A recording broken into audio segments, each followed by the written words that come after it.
We scatter. Bankruptcy within the result. When the son of darkness, when it is thrown into the life of a brilliant student,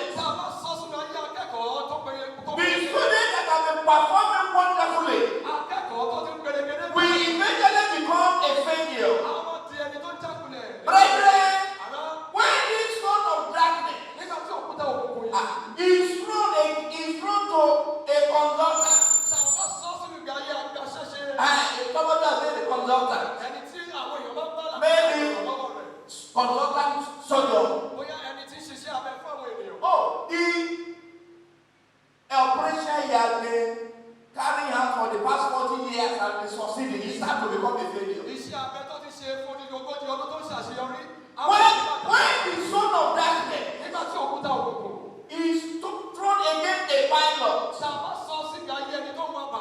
the same flight he has been going through for the past 30-40 years, he started to make mistakes and then became a failure. I want you to raise your hand to the Almighty and say, Father, every son of darkness against my blessing, against my family, let them return to sender. Open your mouth. Open your mouth. Open your mouth. Remember us.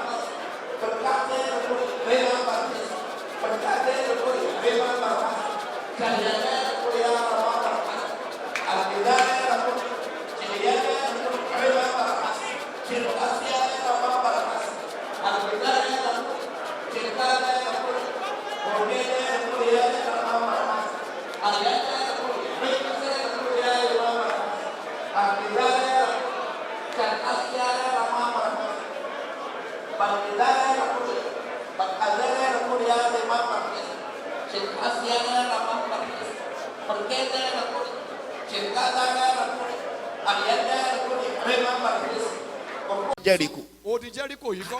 The foundation will be in his firstborn. And by the time he's finished, the lastborn must also die. Until the Lord can perform miracle in 2 Kings chapter 2. Brethren, there are territorial causes. You will pray. Every territorial cause against my blessing. As you use Elisha to terminate it in Jericho, terminate them today. Today, that we are marking an anniversary of Redeemer's Men's Fellowship of Region 19. Every territorial cause against my blessing, against my progress, terminate them today. Open your mouth. Barianda the Korea, remember Has. Arkezara the Kuri. Barianda the Korea, remember Has. Arkaza the Kuri. Berkase the Korea, remember Has. Sherianda the Korea, remember Has. Barianda the Korea, Rekasa the Korea, remember Kis. Sharkazera the Kuri. Remember the Korea, remember Has. Arianda the Korea, remember Kis. Sharianda the Korea, remember Has. Barkaza the Kuri. Shirkase the Kuri. Barianda the Korea, remember Has. Barkizare the Korea, remember Has. Sharkase the Kuri. Barianda the Korea, remember Kis. Sharkaza the Kuri. Barianda the Korea, remember His. Barkase the Korea, remember Has. Barkizare the Korea, remember His. Jesus, mighty day we are praying. I thank God I'm talking to men. Have you ever wondered? In Judges chapter 6, 22 to 26. ẹsẹ̀ ìkejìlélógún dé The Almighty God was the one who gave Gideon an assignment. Ọlọ́run fúnra rẹ̀ ló fún Gídíọ́nì níṣẹ́. And after he had given him that assignment, lẹ́yìn tó ti fún un ní iṣẹ́ yìí. he now said, ó wá sọ fún pé. my friend, ọ̀rẹ́ mi. this assignment I given to you, iṣẹ́ tí mo fún ọ yìí. you may never succeed, o lè má ṣàṣeyọrí o. except go back to your father's house. àyàfi tó bá padà lọ sílé bàbá. There is a family idol. òrìṣà kan wà nídìílé yìí. There is a family curse. ègún kan bẹ nídìílé yín. Everybody in that family, your names are written on that altar. lórí pẹpẹ yìí orúkọ rẹ ń bẹ níbẹ̀. You must go and destroy it. o ní láti lọ sórí pẹpẹ yìí ò bá jẹ́. You know, at the human level, we may think, is this an afterthought from God? gẹ́gẹ́ bí ènìyàn rò pé ṣé lẹ́yìn iṣẹ́ yìí ló yẹ Empirical thinking, we think, is this an afterthought from God? ṣé lẹ́yìn tí Ọlọ́run ti gbéṣẹ́ lé mi lọ́wọ́ ló yẹ kó. After God has given you an assignment, lẹ́yìn tó ti gbéṣẹ́ lé mi the same God said, hey, my friend, hey, please go back to your family household. Ọlọ́run tún wá sọ pé There is an idol there. òòṣà kan bẹ. Everybody in your family, your names are written on that idol. orúkọ rẹ ń bẹ lórí They are on that altar. lórí pẹpẹ òkú. If you don't destroy it, tó o bá gba pẹpẹ. nothing good can come out of ohun you. rere kan lè má ta ayé rẹ Nothing jáde. good can come out of ohun you. rere kan lè má ta ayé rẹ jáde. The blessings I have for you ìbùkún tí mo ní may fún ọ, never materialize ó lè má fara hàn. until you go and destroy that family altar. àyàfi tó o bá lọ tó o lọ bá pẹpẹ yìí jẹ́. Raise up your hand nọwọ́ ọ̀tún rẹ sí Ọlọ́run. and say, Father, pé bàbá. every family connection gbogbo ìsopọ̀ pẹ̀lú ẹbí. that is against my blessing. tó lòdì sí ìbùkún mi. Today, lónìí. 25th day of September, ọjọ́ karùndínlọ́gbọ̀n. 2020. ọdún 2019. Destroy them. Olúwa bàjẹ́. Father Almighty, destroy them. Agbára Olúwa bàjẹ́. Open your mouth. ó yá gbàdúrà. gbogbo àsopọ̀ pẹ̀lú ẹbí. Ariana Korea remember has. Bariana Korea remember case. Sharkaza Rakuri. Bariana Korea remember has. Ariana Korea. Barkaza Korea remember his. Shariana Korea remember has. Arkezara Rakuri. Shirkaza Rakuri. Bariana Korea remember has. Bariana Korea remember his. Shirkasiara remember his. Shariana Korea. Barkeza Korea remember his. Bariana Korea. Shirkaza Korea remember his. Arkezara Rahuria. Barkaza Rakuri. But 2 more prayer points before you sit down. Let me 2 more prayer points. àdúrà méjì sí ká tó jókòó. People of God. ẹ̀yin ènìyàn Ọlọ́run. In Genesis chapter 49, nínú ìwé Genesis orí kọkàndínláàdọ́ta. few hours wákàtí díẹ̀. before Jacob will die, kó tó di pé Jacob yóò fi ayé sílẹ̀. he called the children ó pe àwọn ọmọ rẹ̀ jọ. one after the other. lẹ́yọ kọ̀ọ̀kan. Some of them were blessed, àwọn kan some of them were cursed. àwọn kan ègún ni wọ́n gbà. The number 1 curse was on Reuben, the firstborn. ègún àkọ́kọ́ lọ sórí àkọ́bí. Say, you are my firstborn. ó ní ìwọ ni àkọ́bí mi. But sorry, you will not prosper. ṣùgbọ́n. He didn't hide it. má ṣe bínú. He said, unstable as water, thou shalt not excel, because you went up to thy father's bed and defiled thou it. nítorí pé wọ́n lọ sórí àkéte bàbá rẹ̀ ó sì bàjẹ́. It was not the only one that was cursed that day. kì í ṣe òun nìkan la ká mọ̀. Levi was also cursed. David náà ó di ẹni ègún. Levi. Levi náà ó di ẹni tí a gégùn fún. But we thank God ṣùgbọ́n a dúpẹ́ lọ́wọ́ Ọlọ́run. that this generational curse, àwọn ègún ìrandíran yìí. why the one for Reuben was not reversed. nígbà tí a mú ti Rúbẹ́nì kúrò. nígbà tí a kò mú kúrò. For Levi, fún ti Levi. reversed. a yí padà. In Exodus 32:26. nínú ìwé Lẹ́fítíkù. Exodus. You did Bible knowledge, Abi? Remember them. All you taught.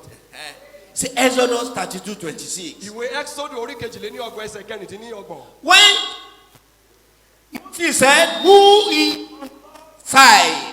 nígbà tí Mósè béèrè pé ta ni ó wà ní ìhà ti Ọlọ́run. Only the family of Levi àwọn ẹbí Léfì nìkan ni ó came out. àwọn ni wọ́n jáde. And because they came out, bí wọ́n wọ́n ti ń jáde. the curse that their father placed on them ègún tí bàbá wọn fi sórí wọn. was removed. a mú kúrò. The Almighty God said, ọlọ́run alágbára. from that moment, láti àkókò the náà. family of Levi, àwọn ìran. they will be the one to minister in the temple. àwọn ni wọ́n máa ṣiṣẹ́ ìránṣẹ́ nínú They will be, tẹ́ḿpìlì. they said they belong to me. ó ní wọ́n jẹ́ ti tèmi. That curse was reversed. a mú ègún yìí kúrò. I want you to talk to God mo fẹ́ kó sọ fún and say, ọlọ́run. Father, pé bàbá. known or unknown to me, tí mo mọ̀ àti èyí tí mi ò mọ̀. every inherited curse gbogbo ègún tí mo jogún.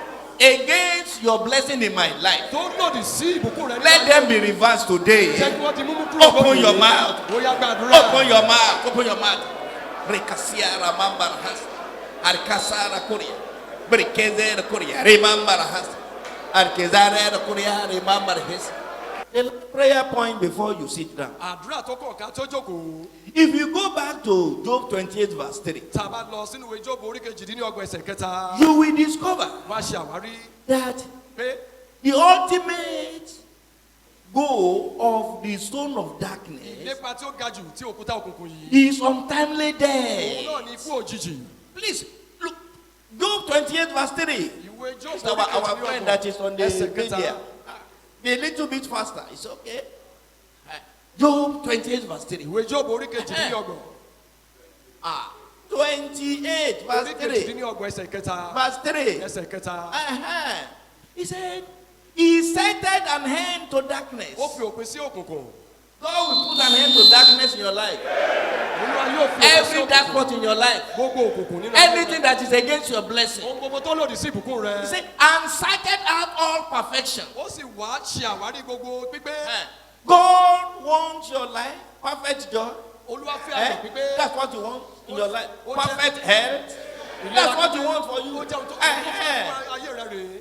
So that, but then he said, the sons of darkness and the shadow of death. òkúta òkùnkùn àti òjìji ikú. The ultimate aim of the son of darkness is untimely death. ìlépa tí ó ga jù tí òkúta òkùnkùn yìí ni ikú òjijì.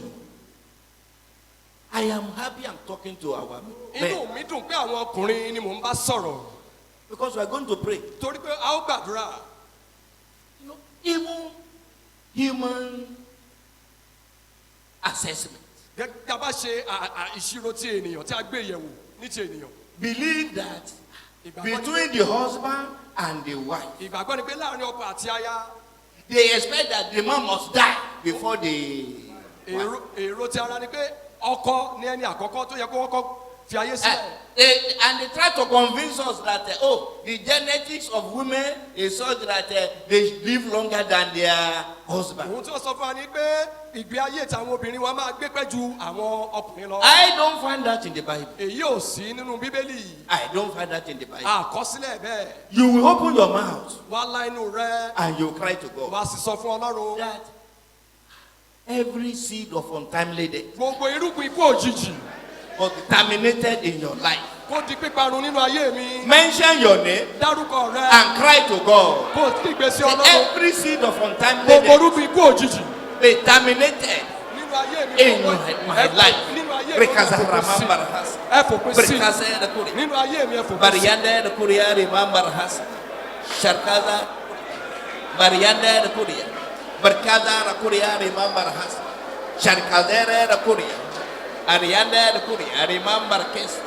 Berkaza the Kuria Remambar case. Barianda the Kuria Remambar. Sharianda the Kuria Remambar has. Barkaza the Kuria Remambar his. Barkase Kuria. Harkezare the Kuria. Harianda the Kuria remember his. Shirkaze the Kuria remember his. Barkaza the Kuria remember every seed of untimely death. Say no to you in the mighty name of Jesus. The Kuria remember his. Arkase the Kuria remember his. Burkuria remember his. Harkeze the Kuria remember his. Shirianda the Kuria remember his. Arkizare the Kuria remember his. In Jesus' mighty name we are praying. I am fearfully made. I am wonderfully made. I belong to God. I resemble Him. I am fearfully made. I am wonderfully made. I belong to God. I resemble Him. That's why the devil trembles whenever we are singing. I am God, so I'm the apple of His eye. That's why the devil trembles whenever we are singing. I am God, so I'm the apple of His eye. We are fearfully made. I am wonderfully made. We belong to God. We resemble Him. I am fearfully made. I am wonderfully made. We belong to God. We resemble Him. That's why the devil trembles whenever we are singing. I am God, so I'm the apple of His eye. That's why the devil trembles whenever we are singing. I am God, so I'm the apple of His eye. Ọlọ́run dáadáa lọ́lọ́run wá. Ọlọ́run dáadáa lọ́lọ́run wá. Ó ṣe mí dáadáa, ó wà dáadáa sí. Ọlọ́run dáadáa lọ́lọ́run wá. Ọlọ́run dáadáa lọ́lọ́run wá. Ọlọ́run dáadáa lọ́lọ́run wá. Ó ṣe mí dáadáa. Ọlọ́run ẹ bá wa gbé Jésù ga, bá wa gbé bàbá ga, ẹ bá wa gbé Jésù wa ga, ẹ bá wa gbé bàbá ga, ọba tó lé ikú wọgbó, ọba tó lé àrùn wọlé. Mema ẹ̀jẹ̀ o, ẹ̀jẹ̀ bàbá wa mema ẹ̀jẹ̀ o, ẹ̀jẹ̀ bàbá wa mema ẹ̀jẹ̀ o, ẹ̀jẹ̀ bàbá wa.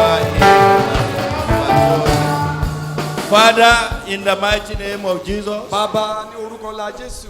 You are good. Ẹ dára. You are kind. Ẹ jẹ́ onírẹ̀lẹ̀. You are wonderful. Ẹ jẹ́ ní ìyanu. You are marvelous. Ẹ jẹ́ oníyanu. By your mercy, nípa àánú rẹ. we slept yesterday. A sùn lálẹ́ àná. We woke up this morning. A tún jí lówùúrọ̀ yìí. By your mercy, nípa àánú rẹ. you kept all your children, Ẹ pa gbogbo ọmọ yín mọ́. all your men Gbogbo àwọn ọkùnrin. in this province alive Ní prọfísì yìí. to see today Láti rí ọjọ́ òní. and mark another anniversary Ẹ gbé àánú yín. of Redeemer's Men's Fellowship Lórí àwọn ọkùnrin. in this province. Ní prọfísì yìí. Glory be to your holy name. Ògo ni fún orúkọ. Honor be to your holy name. Ọlá ni fún orúkọ. Everlasting Father, Bàbá ayérayé. you created us Ẹ dá wa. in your image Nínú àwòrán yín.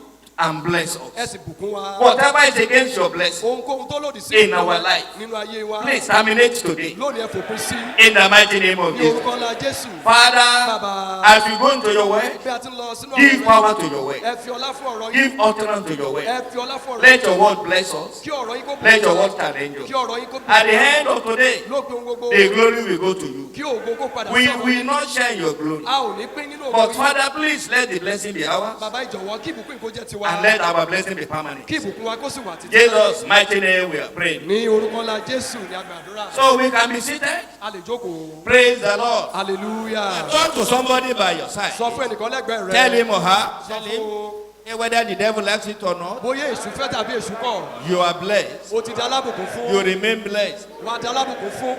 Every seed Gbogbo irúgbìn of course tí ègò. of is, you will never see them O ò ní rí wọn mọ́ lórúkọ because Jésù. you are here this Nítorí hour. pé o wà níbí ní àkókò In the yìí. mighty name of Ní Jesus. orúkọ ńlá Jésù. I will take my text from Psalm 1. Màá mú ibi kíkà mi láti inú ìwé orin Dáfídì orí kìíní. Then 1 to 3. Ẹsẹ̀ kìíní orí kìíní láti ẹsẹ̀ kìíní dé ìkẹta. Psalm 1, Ìwé orin Dáfídì 1 to 3. láti ẹsẹ̀ kìíní dé ìkẹta. Scripture says, Blessed is the man who walk not in the counsel of the wicked, nor stands in the way of sinners, nor sits in the seat of scoffers. But his delight is in the law of the Lord, and on his law he meditates day and night. Verse 3 says, he, that's the blessed man. Blessed man. Say, he is like a tree planted by streams of water that yields its fruit in each season, and his leaves does not wither. In all that he does, he prospers. Praise the Lord. Hallelujah. Praise the Lord. Hallelujah. People of God, Ẹ̀yin ènìyàn Ọlọ́run. when God created man, Nígbà tí Olúwa dá ènìyàn, he created him with the fullness of blessing. ó dá a pẹ̀lú ẹ̀kúnrẹ́rẹ́ ìbùkún. When he created man, Nígbà tó dá ènìyàn, before he created man, kó tó dá ènìyàn, everything that man will ever need, ohun gbogbo tí ènìyàn máa nílò pátápátá he has put in place. ni Ọlọ́run ti fi sí ló ti dá. When he created man, Lẹ́yìn tó dá ènìyàn tán, there was no struggling. kò sí pé à ń làkàkà níbẹ̀.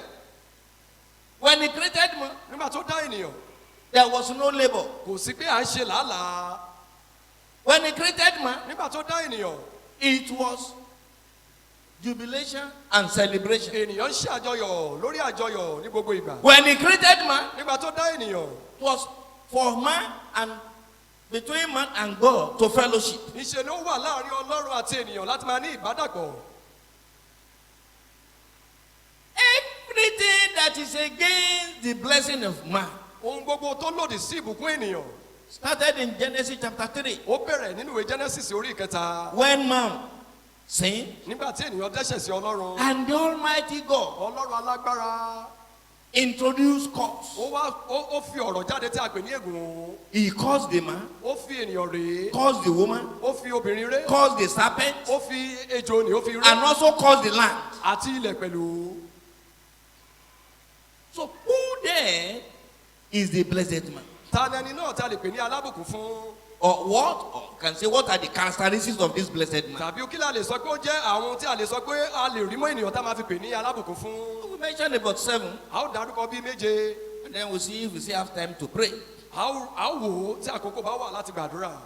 Number 1, Àkọ́kọ́, the blessed man is one who has discovered his God-ordained purpose. ẹni tí a lè pè ní alábùkún fún ni ẹni náà tó ti ṣe àwárí ìpinnu àti ètò Ọlọ́run fún ayé rẹ̀. The person that has discovered his God-ordained purpose here on earth. Ohun tí Olúwa ti fọwọ́ sí fún ẹni bẹ́ẹ̀ pé kó jẹ́ nínú ayé yìí. Jeremiah chapter 10 verse 23. Ìwé Jeremáyà orí kẹwàá tí ènìyàn kò sí nínú ara rẹ̀. That it is not in man who walks to direct his steps. Kò sí nínú ènìyàn tí ń rìn láti máa darí ìṣiṣẹ́ rẹ̀. And that is why Ìdí rèé. Psalm 37 verse 23 Ìwé orin Dáfídì orí ìkẹtàdínlógójì says, ó wí pé the steps of the righteous are ordered by the ó Lord. ní ìṣiṣẹ́ ènìyàn olódodo à ń darí rẹ̀ látọwọ́ Ọlọ́run. Brethren, Ará, the beginning of blessing ìbẹ̀rẹ̀ ìbùkún. is that you discover your God-ordained purpose here on Òun náà earth. ni pé kó o mọ ohun tí Olúwa fẹ́ kó o jẹ́ nínú ayé yìí. I will remind us Màá rán wa létí. on the strength of the scripture Nínú agbára ìwé mímọ́, that the purpose of life is a life of purpose. ìtumọ̀ ayé òun náà ni ayé. It's okay, you are trying. That the purpose of life is a life of purpose. Ìgbé ayé tó ní ìtumọ̀ náà ni pé kéèyàn gbé ìgbé ayé tó ní ìtumọ̀. Until you discover your purpose, Àfi ìgbà tó o bá ṣe àwárí ètò Ọlọ́run àti ìpinnu Ọlọ́run fún ayé rẹ. blessing may be very far away. Ìbùkún lè jìnnà rere sí ọ. That's why some people live for 100 years, 200 years without any purpose, nothing to achieve. Ìdí rèé tí a fi rí àwọn kan wọ́n gbé ìgbé ayé bíi 100 tí kò so nǹkan tí a lè tọ́ka sí nínú ayé wọn. It is never late to discover our purpose. Kò tí ì pẹ́ jù láti ṣàwárí ètò Ọlọ́run fún ayé wa. In the wilderness, Nínú aginjù, Moses, Mósè at the age of 80, nígbà tó di ẹni 100 ọdún, he saw the fire, ó rí iná tí ń jó. but the grasses were not consumed. Iṣẹ́ ni àwọn pápá yìí kò sì jórun. And God spoke to him. Olúwa sì bá sọ̀rọ̀. The purpose why I have kept you Ìdí tí Olúwa fi dá a sínú ayé. is that you will lead my people from Egypt back to the promised land. Kó lè darí àwọn ọmọ Ísírẹ́lì jáde kó ní That was Íjíbítì. at the age of 80. Èyí jẹ́ ìgbà tó ti di ẹni ọgọ́rin ọdún. At the age of 80. Nígbà tó ti di ẹni At ọgọ́rin the age ọdún. of 80. Nígbà tó di ẹni ọgọ́rin ọdún. Elisha Èlíṣà discovered his purpose. ó ṣàwárí ayé rẹ̀. He was on his father's farm. Ó wà lórí oko bàbá rẹ̀. Big estate. Tó ń ṣiṣẹ́. Bible tells us with 12 oxen Ó ní àwọn màálù 12 in our own generation. ní àkókò tiwọn. That may be like 12 caterpillars. Ó lè dẹ̀bi katakata So 12. the father was a successful farmer. Bàbá rẹ̀ jẹ́ àgbẹ̀ tó ti ṣàṣeyọrí. Elijah threw his mantle up. Iṣẹ́ ni Èlíjà ó fi ohun ìṣiṣẹ́ rẹ̀ ó fi He sórí didn't Èlíṣà. talk to him verbally. Kò bá sọ̀rọ̀ No rárá. verbal Kò communication. bá sọ̀rọ̀ rárá. But immediately he knew, Ṣùgbọ́n lẹ́sẹ̀kẹsẹ̀ ó mọ̀ ohun tó túmọ̀ I sí. must follow this person. Mo gbọ́dọ̀ tẹ̀lé ẹni yìí. This is the purpose of my life. Èyí jẹ́ ètò Ọlọ́run fún ayé. He discovered his purpose Ó jẹ́ ètò and Ọlọ́run. became a powerful prophet. Ó sì di wòlíì ńlá.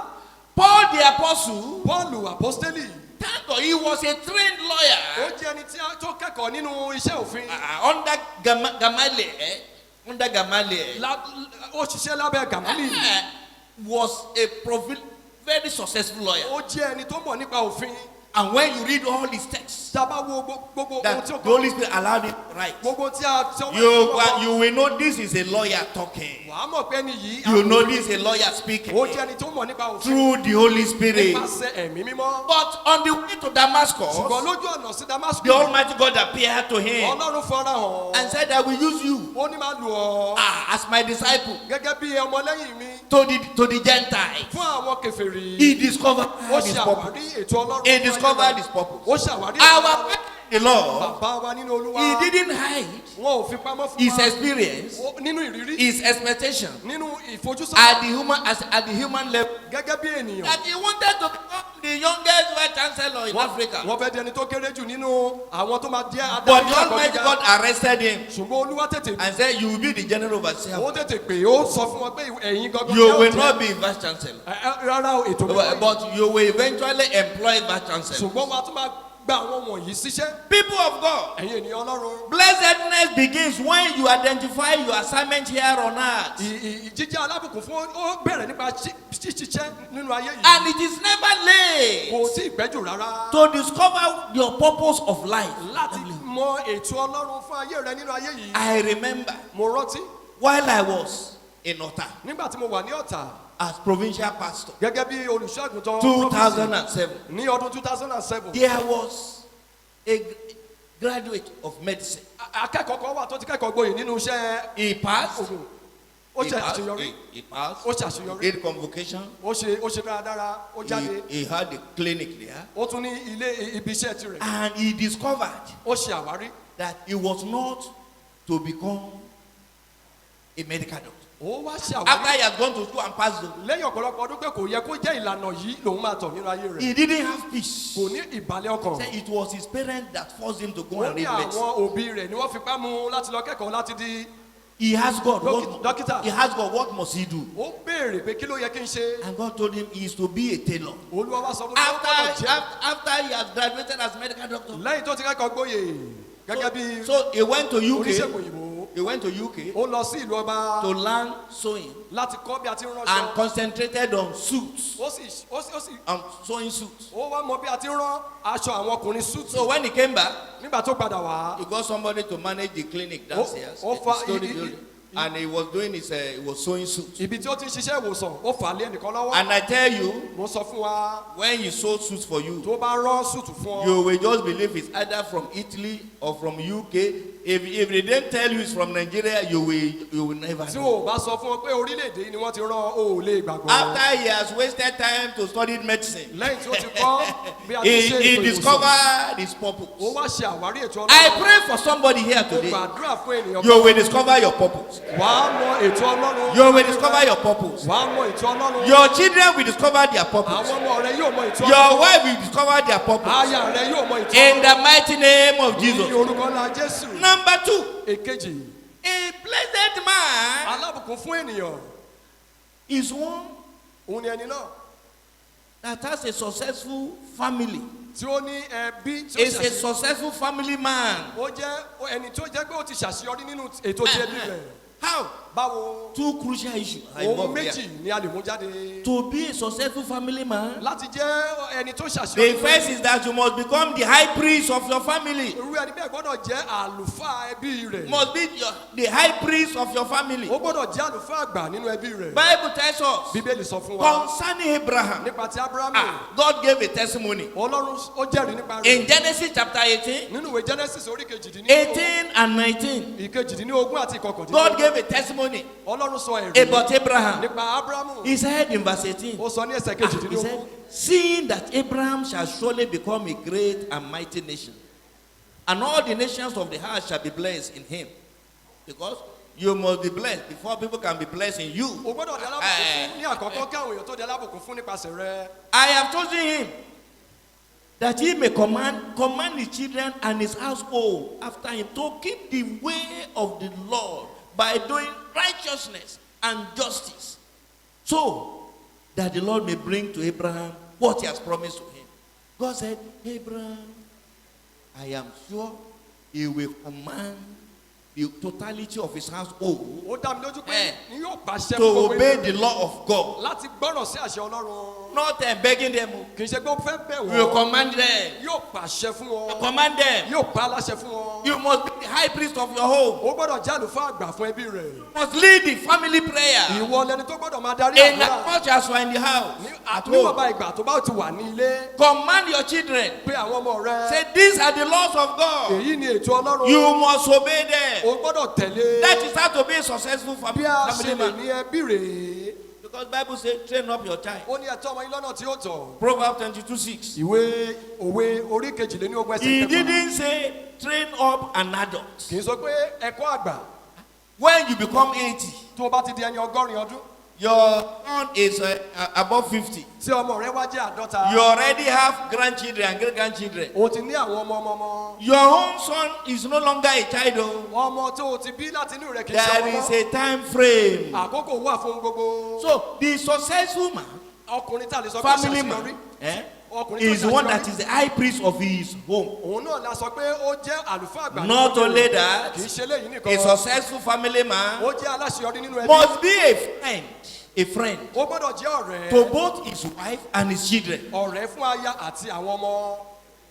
We have discovered A ti ṣàwárí. that a lot of us men, Ipe ọ̀pọ̀ wa tá a jẹ́ ọkùnrin. we are not friends to our wives and our children. A kì í ṣe ọ̀rẹ́ sí àwọn ọmọ wa àti aya wa. Yes, you give them money for food, Lóòótọ́ à ń fi owó oúnjẹ sílẹ̀ for clothes. fún owó aṣọ. You build house for them. Akọ́lé fún wọn. You send them to the best schools. A rán wọn lọ sí ilé ìwé tó dára jù. But some are not. They are father, but they are not friends. Ṣùgbọ́n àwọn kan wà ọ̀hún kì í ṣe ọ̀rẹ́ bàbá wọn. I will give you an example, Màá fún wa ní àpẹẹrẹ. and I will resist the temptation of mentioning the name. Màá sì kọ màá kọ ìdánwò pé kí n dárúkọ wọn. One of our very senior elder Ìkan lára àwọn àgbà wa tó súnmọ́ wa. in the Redeemed Christian Church Ní of ìjọ God. ìràpadà ti Ọlọ́run. No, I have said I will resist the temptation of mentioning his Màá name. kọ ìdánwò pé kí n dárúkọ. By Nigeria standard, Nípa bí Nàìjíríà ti bó ṣe I ohun tó tó am lé very sure ó dá mi lójú. he's a billionaire, Ó not jẹ́ ẹni tí not a millionaire. ẹni tó ń sùn nínú owó pọ̀ ó pọ̀ yanturu. I don't know in foreign currency, Mi ò mọ̀ ní ti but owó at least in òkèkun. Nigeria standard, Ṣùgbọ́n ní ti owó Nàìjíríà he's a billionaire. ó jẹ́ ẹni tí ó lọ́rọ̀ púpọ̀. So he wake up one morning. Ó jí ní òwúrọ̀ ọjọ́ kan.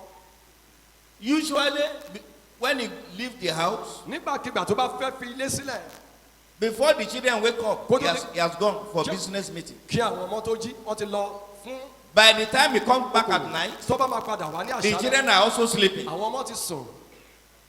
And the wife has been warning him. Aya sì ti ń ṣe pé Say, àkíyèsí this wọn. your schedule. These children don't know you. Àwọn pé ìyá ọmọ yìí ò mọ̀ yín. Children don't know you. Àwọn ọmọ yìí ò mọ̀. These children don't know you. Àwọn ọmọ yìí ò mọ̀ yín. One day he had a delay. Ní ọjọ́ kan wọn ò tètè jáde. Ní ọjọ́ kan wọn ò tètè jáde. So he has carried his portfolio for business meeting. Ohun tí wọ́n máa ń gbé jáde tí wọ́n kọ́ wọn ohun èlò iṣẹ́ wọn òòjọ́ wọn. And he wanted to carry the children Wọ́n sì fẹ́ gbé àwọn ọmọ. and hug them. And the children remove away from him. Àwọn ọmọ sì sún sẹ́yìn.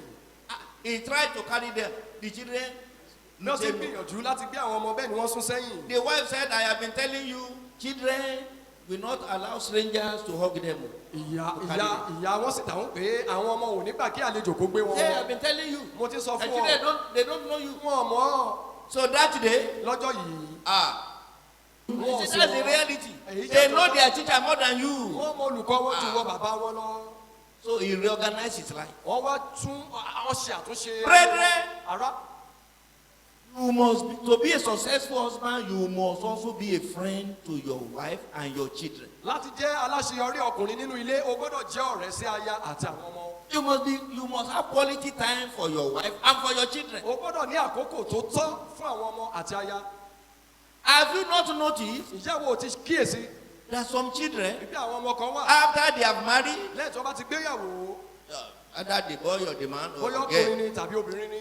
when they come home, tó bá padà wá sí. occasionally when they come home, lẹ́ẹ̀kọ̀ọ̀kan tó bá wá sílé. they will greet the man in the sitting room. wọ́n á kí ẹni tó bá nínú. They will greet the father in the sitting wọ́n á kí room. bàbá wọn. Then they will go to the bedroom wọ́n wá lọ sí yàrá and spend hours with their mother. wọ́n á sì lo ọ̀pọ̀lọpọ̀ wákàtí.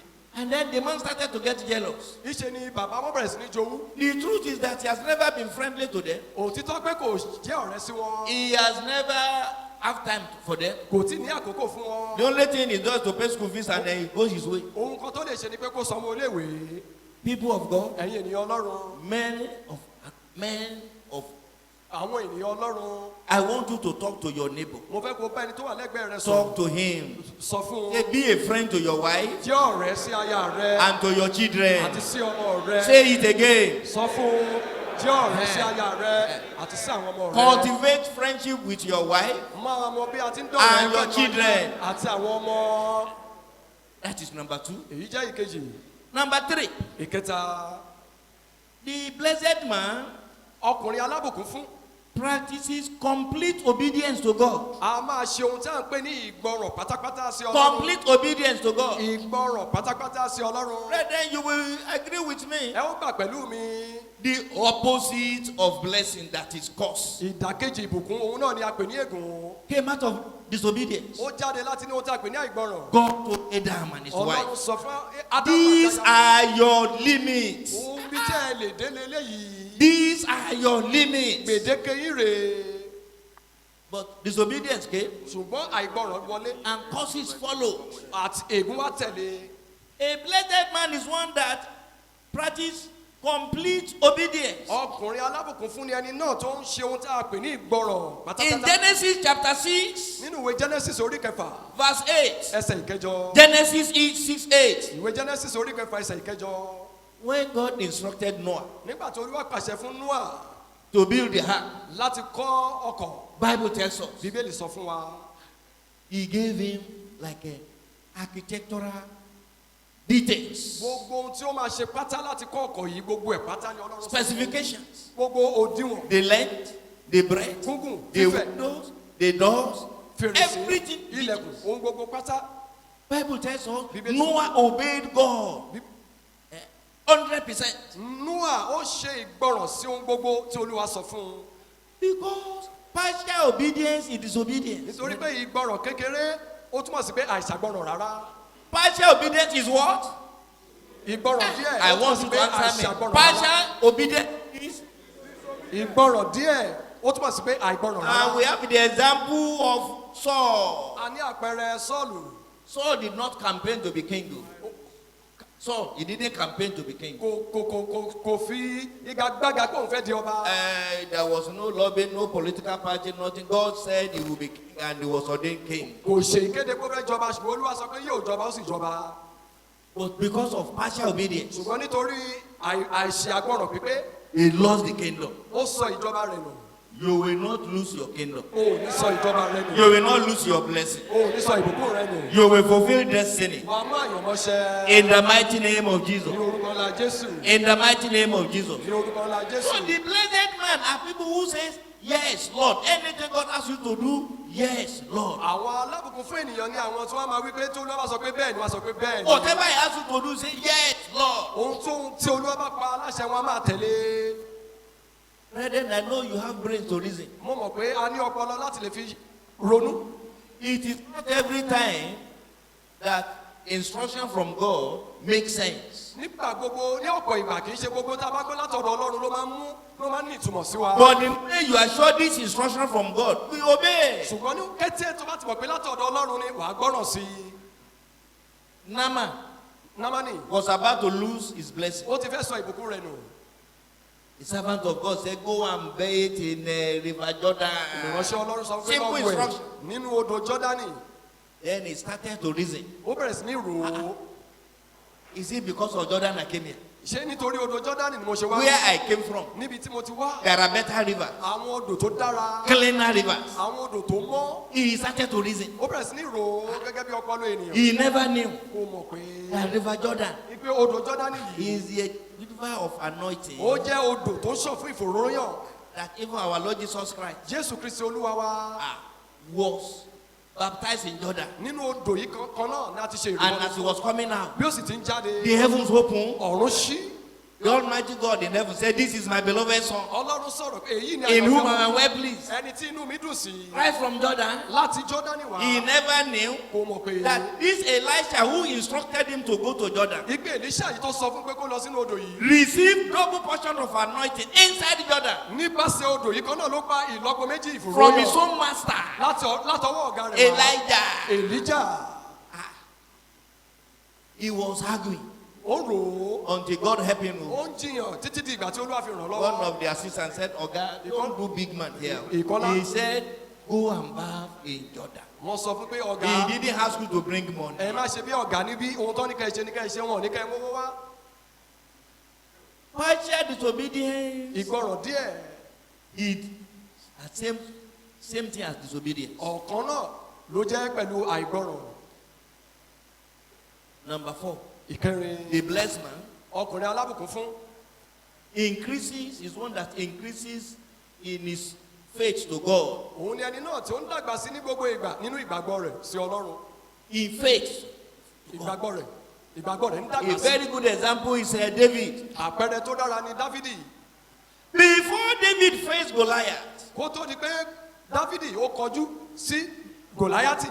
you remember that the soldiers of Israel, for 40 days they have been there, àrántí pé àwọn jagunjagun ilẹ̀ Ísírẹ́lì fún that they could not confront Goliath. ogójì ọjọ́ náà wà níbẹ̀ wọn ò lè kọjú sí When he Gòláyátì. came to the scene, ṣùgbọ́n nígbà tí ó débẹ̀ he revised his faith and revived his faith. ó mú ìgbàgbọ́ rẹ̀ wà láàyè. He told the king, ó sọ fún ọba. he said, ó ní my God ó ní will Olúwa defeat this Goliath. a ó borí Gòláyátì yìí. He said, I have experience with him. mo ní ìrírí. He has enabled me to defeat lion. Olúwa ti ràn mí lọ́wọ́ láti lè borí kìnìún. He has enabled me to fight and defeat the bear. ó ti ràn mí lọ́wọ́ mo sì bájá bíárì mo sì Say, borí rẹ̀. that same God Ọlọ́run yìí kan will náà empower me yóò fún mi lágbára to defeat this Goliath. láti lè borí Gòláyátì yìí. Why?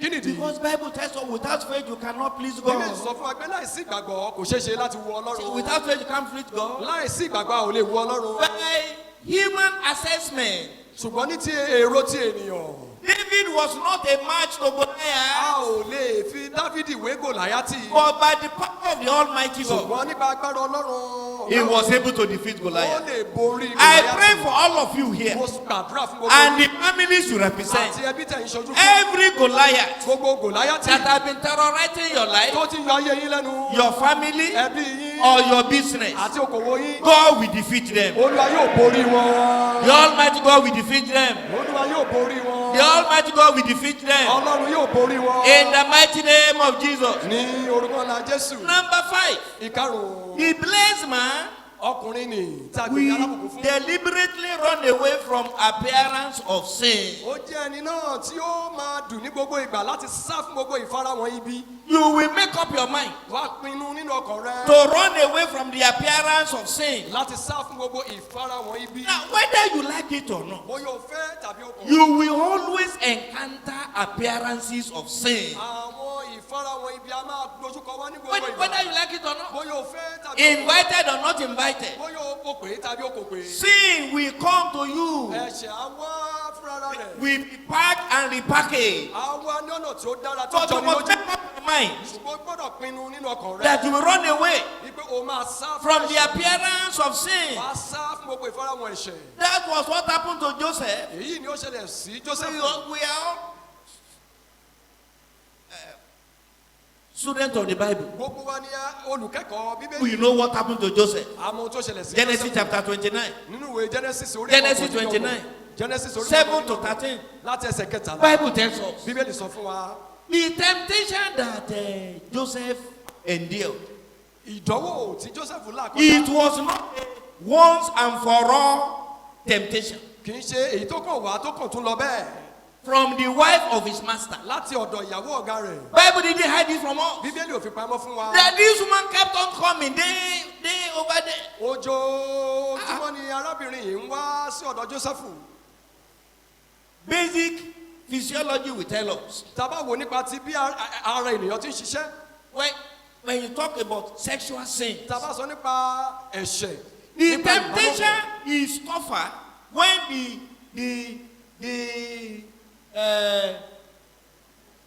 the offense.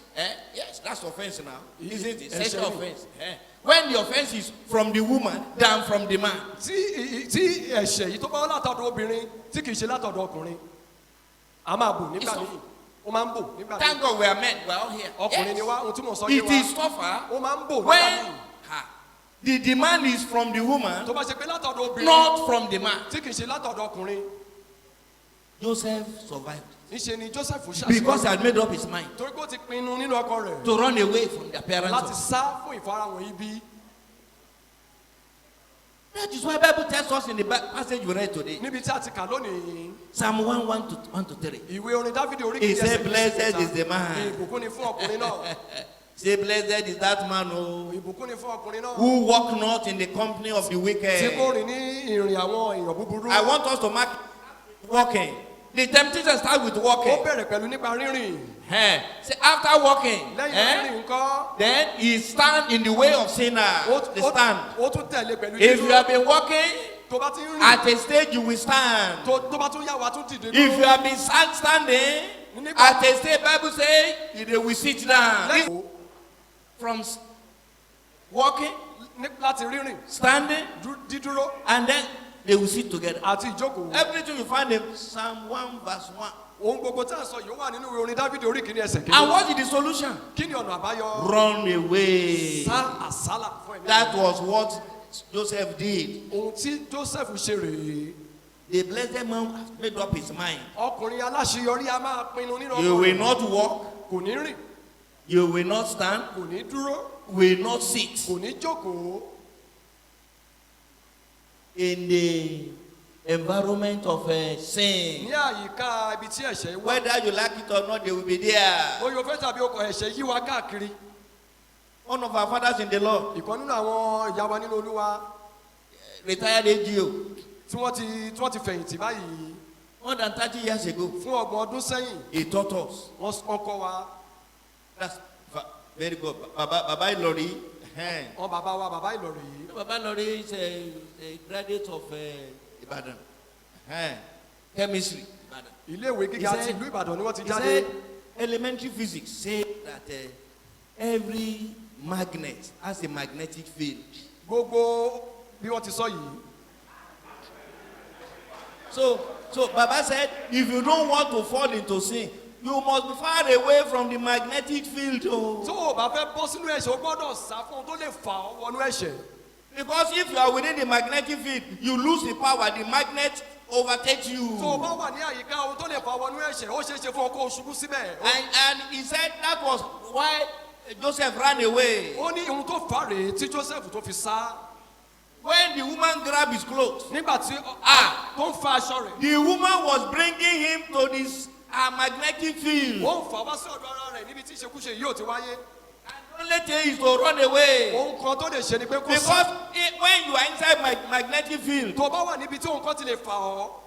speaking in tongues will not solve the problem. fífèdè fọ̀ kò lè kì í ṣe ọ̀nà àbáyọ. You must run away. ohun tó kàn ni pé kó sá. If you are in the magnetic field, tó bá wà níbi tí ẹ̀ṣẹ̀ ti lè fà ọ́ it will be mọ́ra. community fornication will still be speaking in tongues. o ti ṣubú sínú àgbèrè o tún fèdè fọ̀. The only option is run away. ohun tó o lè ṣe náà ni pé kò I sá. want you to talk to your neighbor. mo fẹ́ kó sọ fún ẹni tó wà Say, lẹ́gbẹ̀ẹ́ run rẹ. away from sin. sá fún Tell him ẹ̀ṣẹ̀. how run away from sin. sá fún ẹ̀ṣẹ̀. Number 5. ìkarùn-ún. Oh, thank you. Number 6. ìkẹfà. Thank you. ẹ ṣé. The blessed man is empowered to overcome challenges. ẹni tí a lè pè ní aláṣeyọrí òun náà lẹni tí a ró lágbára láti máa borí àwọn ìdojúkọ. Job, that we read this morning, Jóòbù tá a sọ nípa rẹ̀ ní òwúrọ̀ yìí. said, ó wí pé man born of a woman. ọkùnrin tá a bí nínú ènìyàn. Say, his days are few ó ní ọjọ́ rẹ̀ ó kúrú. and full of trouble. ó sì kún fún àwọn ìṣòro. Beginning from Genesis chapter 3, láti ìwé Genesis orí kẹta. after man was cursed, lẹ́yìn tí a ti fi ègún sórí ènìyàn. trouble started. wàhálà ti dé. That is why in contemporary days, ló fi jẹ́ pé ní òde a òní. contemporary generation, ní òde òní tá a wà yìí. one of the definitions of life is trouble, struggle, ohun tí a lè pè ní ayé òun náà ni ìdààmú wàhálà àti ìṣòro. is warfare. ó jẹ́ ogun jíjà. But if you must win, ṣùgbọ́n tí wọ́n bá fẹ́ jẹ́ ẹni tó ń then borí. you must be empowered by Jesus. o gbọ́dọ̀ jẹ́ ẹni tá a ti ró ní Whether we like it or not, bóyá fẹ́ tàbí there will be challenges. ìpèníjà máa wà. Job had challenge, ìpèníjà máa dé. but the Almighty God helped him. ṣùgbọ́n Olúwa ràn án lọ́wọ́. He had serious challenge. ó ní ìpèníjà tó pọ̀. Scripture tells us bíbélì fi yé wa. that in the days of Job, ní àkókò he Jóòbù. was the richest man in the then known Eastern world. òun lẹni náà tí ó ní ọrọ̀ jù níbi tí oòrùn ti ń wọ̀ wá tó ti ń jáde wá. He was an international merchant. He had ships on the sea. ó ní àwọn ọkọ̀ lórí omi tó ń ṣiṣẹ́ fún un. He had children, ó ní àwọn ọmọ. servants, ó ní àwọn men ọmọọṣẹ́. servants, ó ní àwọn men servants, ìránṣẹ́kùnrin horses. ìránṣẹ́kùnrin. ó ní wọn lóríṣiríṣi ẹṣin. and overnight lọ́gànjọ́ òru. he lost nearly everything. ohun gbogbo pátá ló At sọ. a stage, ó dé ibì kan. lost his head. ìlera rẹ̀ tún sọ̀rọ̀. kí ló dé. It was in that situation nínú ipò yìí gangan náà. that Job said, ní Jóòbù wípé. I know my Redeemer liveth. èmi mọ̀ pé olùràpadà mi ń bẹ láàyè. So, when we sing that song, many people don't forgot the basis of that song. nígbà tí a bá kọrin àwọn kan wọn ò kí ń lọ jìnlẹ̀jìnlẹ̀. ohun tó Because fà á. God empowered him to overcome the challenge. nítorí pé Olúwa ràn án lọ́wọ́ láti borí àwọn ìpèníjà So rẹ̀. that in Job chapter 42, nínú ìwé Jóòbù orí kejìléníogún. from verse 10 to 12, orí kejìléníogún. everything he lost, ohun gbogbo tí ó sọnù they were pátápátá. recovered back. ní gbogbo rẹ̀ ló padà sí ọ̀dọ̀ rẹ̀. Raise up the right hand to the Almighty ọwọ́ God ọ̀tún rẹ̀ sí Ọlọ́run. and say, Father, pé bàbá. empower me ró mi ní agbára. to overcome my láti challenges. borí àwọn ìpèníjà. Open your mouth and talk to him. Olúwa ró mi ní agbára. You empowered Job ẹ̀rọ Jóòbù ní to agbára. overcome his challenges. láti borí àwọn ìpèníjà rẹ̀. Empowered me ẹ̀rọ mi ní agbára. to overcome my láti challenges. borí àwọn ìpèníjà. Open your mouth and cry to the Almighty láìpẹ́ rẹ̀ God. kò sọ fún Ọlọ́run. Rekuria, Ramambarahas, Shirkaze Rekuria, Remambarahas, Sharkaza Rekuria, Remambarahis, Barkeze Rekuria, Shirianda Rekuria, Ramambarahas, Shirkaza Rekuria, Remambarahas, Arkezare Rekuria, Remambarkes, Shirkaza Rekuria, Remambarahis, Arkeze Rekuria, Remambarahas, Rare Rekuria, Remambarkes, Sharianda Rekuria, Remambarahas, Shirkaza Rekuria, Arkizare Rekuria, Remambarkes. In Jesus' mighty name we are praying. ní orúkọ Jésù ní agbàdúrà. Number 7. ìkeje báyìí. The blessed man aláṣeyọrí ènìyàn. increases in anointing and in glory. yìí ó ń pọ̀ sí i nínú ìfòròyàn àti ògo. Never stagnant. kì í ṣe ẹni tó wà lójú Never kan náà. kì stagnant. í ṣe ẹni tó wà lójú kan náà. Because God didn't create us to be stagnant. Ọlọ́run dá wa láti wà lójú kan. So the blessed man increases in glory and in anointing. alákòókò fún a máa pọ̀ sí nínú ìfòròyàn àti nínú ògo. Very good example is David. àpẹẹrẹ tó súnmọ́ wa náà ni Dáfídì. Is David. òun náà ni Dáfídì. Brethren, you will remember. a ò rántí. The very first time he was anointed. nígbà àkọ́kọ́ tá a dá òróró lé lórí. And in the midst of his brethren, níṣojú àwọn ẹ̀gbọ́n rẹ̀. it was like an house affair. ìṣe ló dàbí pé à ń ṣètò kan nínú ilé wọn. He was anointed a dòró lé lórí. as king, gẹ́gẹ́ bí ọba. yet there was no palace. síbẹ̀ kò sí ààfin. He was anointed as king, a dòró lé lórí bí ọba. declared to be king, ibi tó ti fẹ́ jọba. and went back to the wilderness. níṣe ló tún bára rẹ̀ nínú aginjù. tending the father's animals. ó ń bójútó àwọn ẹran bàbá rẹ̀. But the second time he was anointed, ní ìgbà kejì tí àdòdó lé lórí. he had a palace. ó ní ààfin. In 2 Samuel chapter 2, nínú àwọn ọba kejì Samuel 3 to 5. orí kẹta. Now he had a palace. ó ní ààfin. The palace was in Judah. níṣẹ́ ló wà ní Judah, ààfin yìí Judah ló The wà. third time he was anointed, ìgbà kẹta tá máa da òró lé lórí. in 2 Samuel chapter 5, Samuel kejì orí karùn-ún. 1 to 5. ẹsẹ̀ kìíní sí ìkarùn-ún. Now he had a palace in Jerusalem. ó ti wá ní ààfin ní Jerusalem. Because he was blessed. nítorí pé ó ti di alábùkún fún ènìyàn. The more God anointed him, bí Olúwa ti ń dòró lé lórí. the more the glory of God increasing in his life. bẹ́ẹ̀ náà ni ògo Ọlọ́run ń pọ̀ sí lórí ayé From rẹ̀. a king that didn't have palace látòrí ọba tí kò ní ààfin. to a king that now had palace in Judah, ó wá di ọba tó ní ààfin ní and Judah. later on with the headquarters in Jerusalem. ó tún wá ní olú ìyá. There is somebody here. kò sí ẹnikẹ́ni níbí. My God will move you forward. Olú- You will Olúwa make máa ń sún ẹ progress. síwájú. Lọ You síbi will gíga. not be stagnant. o ò ní wà lójú kan In náà. the mighty name of ní Jesus. orúkọ ńlá Jésù. In the mighty name of Jesus. ní orúkọ ńlá Jésù. The last point èyí tó gbẹ̀yìn is that òun ni wípé the blessed man alábùkún fún ènìyàn is the one that finished well. òun náà lẹ́ni tó máa ń parí dáradára. That finished well. tó máa ń parí dáradára. 2 Timothy Timothy kejì chapter 4, orí ìkẹrin 6 to 8. ìkẹfà sí ìkẹjọ. 2 Timothy Timothy kejì chapter 4, orí ìkẹrin 6 to 8. ẹsẹ̀ ìkẹfà sí ìkẹjọ. Paul said, Paul wípé I am. Let me start from verse 7. láti ẹsẹ̀ keje. I have fought the good fight. mo ti ja ìjà rere. I have finished the race. mo ti parí eré ìje náà. I have kept the faith. mo ti pa ìgbàgbọ́ mọ́. Henceforth there is laid up for me nísinsìnyí a ti fi adé kan lélẹ̀ fún mi. the crown of righteousness, adé òdodo. which the Lord, èyí tí the Ọlọ́run righteous judge, onídàájọ́ will award to me tí yóò fi fún mi. on that day, ní ọjọ́ náà. and not only to me, kì í ṣe fún èmi nìkan. but also to all fún gbogbo ènìyàn. who love his tí appearing. wọ́n fẹ́ràn ìfaramọ́ rẹ̀. The blessed man is the one that ends well. aláṣeyọrí ènìyàn ló máa ń parí dáradára. You may or may not start well, o lè má bẹ̀rẹ̀ dáradára. but it is compulsory that you must end ṣùgbọ́n well. ó ṣe dandan pé kó parí dáradára. Brethren, ara history ìtàn place emphasis on how you end, ó máa ń sọ̀rọ̀ lórí bí a ti parí. not necessarily on how you started. kì í ṣe bí o ti bẹ̀rẹ̀. You will remember wàá rántí. Judas Iscariot Judas Iscariot. was one of the disciples. ó jẹ́ ọ̀kan nínú àwọn ọmọ ẹ̀yìn Kristi. Unfortunately, ṣùgbọ́n he lọ́nà tí kò didn't dára end well. kò parí dáradára. Gehazi Gehazi started well ó bẹ̀rẹ̀ dáradára. as servant of Elisha, gẹ́gẹ́ bí ìránṣẹ́ Elisha.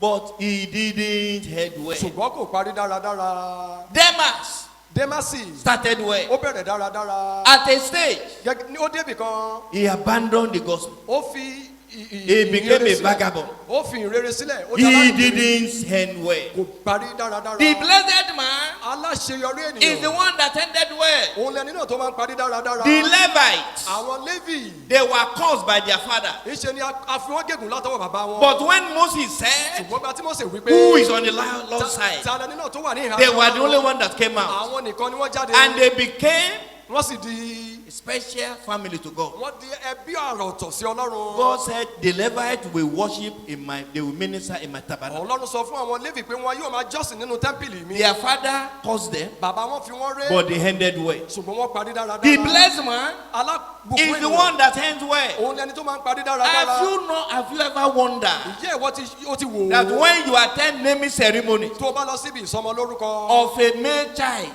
tó jẹ́ ọmọ. of a male child, ọmọkùnrin. have you ever wondered ìjẹ́ o ti ṣàṣàrò that rẹ̀ the rí. pastor nígbà àwọn olùṣọ́ who is àgùntàn. doing the naming ẹni tó ceremony ń sọmọ lórúkọ. will ever say, wọn ò lè sọ pé. this baby is named Judas Iscariot, ipe a pe ọmọ yìí ní Judas or that Iscariot. this baby is named Gehazi? tàbí a pè é ní Gehazi. Have you ever wondered ìjẹ́ ìwọ ti rò ó. whether they have named a baby boy Demas? tàbí kí wọ́n pe ọmọkùnrin ní Dẹ́másì. These people started well, àwọn wọ̀nyí bẹ̀rẹ̀ but they dáradára. didn't end well. ṣùgbọ́n wọn ò parí dáradára. You will end well. wàá parí dáradára. You will end well. You will end well. wàá parí dáradára. In the mighty name of Jesus. In the mighty name of Jesus. Orúkọ Jésù. In the mighty name of Jesus. Orúkọ Jésù. You will end well. wàá parí dáradára. Stand up. ẹ jẹ́ kí á dìde dúró. I remember us. Sharkase the Kuria, remember. Arianda the Kuria, Ramamba has. Shirkaze the Kuria, remember. Sharka, remember his. Marqueze the Kuria, remember his. I want you to prophesy to your life mo fẹ́ kó sọ tẹ́lẹ̀ sáyé as we rẹ conclude máa parí pé from Psalm 52, nínú ìwé orin Dáfídì orí kejìléní Verse àádọ́ta 8. ẹsẹ̀ ìkẹjọ Psalm 52, verse 8. orin Dáfídì orí kejìléní àádọ́ta Can you please put it on the screen? orin Dáfídì orí kejìléní Psalm àádọ́ta 52, verse 8. ẹsẹ̀ ìkẹjọ Bible says, bíbélì wípé but I am like a green olive tree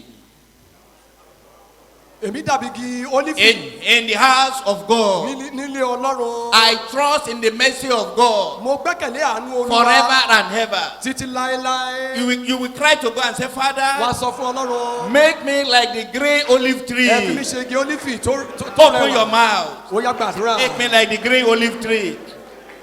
Remember his. Arikaza Rakuria. Shirikaza Rakuria. The olive tree is ever igi ólífì yóò jẹ́ tí It's ewé rẹ̀ máa ń rẹ̀ ní gbogbo evergreen ìgbà tree. ní gbogbo ìgbà ewé rẹ̀ á máa rẹ̀ remember has. ewé rẹ̀ á máa rẹ̀ ní gbogbo ìgbà It survives every drought. gbogbo ìgbà ewé rẹ̀ á máa Remember tutù case. Is ever relevant. ní gbogbo ìgbà Rukuria. Remember has. ni ó máa ń wúlò Shirikaza Rakuria. ìwúlò rẹ̀ Rukuria. gbogbo Remember ìgbà ni his. Sharkeze Rakuria. Remember his. Arkezare Rakuria. Sharianda Rakuria. Remember his. Daddy, bàbá because I'm here today, torí mo wà níbí lónìí make me a blessed man. ẹ sọ mí di alábùkún fún Make me ènìyàn like a green olive tree ẹ ṣe mí ní igi ólífì in your house. tó ń sèso ní gbogbo ìgbà Kuriya ramambar kes. Hariyanda kuriya ramambar his. Sharkaza rakuri. Bariyanda kuriya ramambar kes. Arkezara rakuriya. Arkaza rakuriya ramambar kes. Ariyanda kuriya ramambar has.